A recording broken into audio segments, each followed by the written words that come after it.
ঠগাবি আমাকে, আর ঠগাবি জীবনে?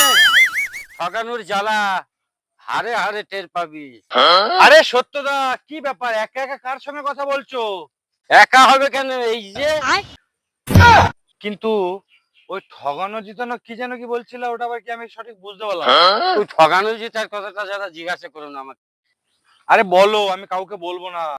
সে কথা দাদা কাউকে বলো না তুমি। এই বদনায় জল ভরে কালকে আমি এই বাঁশবাগানে দাদা টয়লেটে গেছি, ফিরে এসে দেখি দাদা ফুটো হয়ে সব জল উধার। এমন ঠগানো ঠগালো আমায়।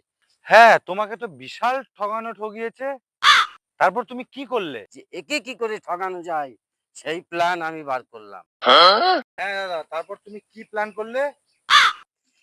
একে ঠগানোর জন্য আজকে দাদা আমি এই পায়খানায় যাওয়ার আগে আগে জল শোষ করে নিয়েছি, এখন আমি পায়খানায় যাব।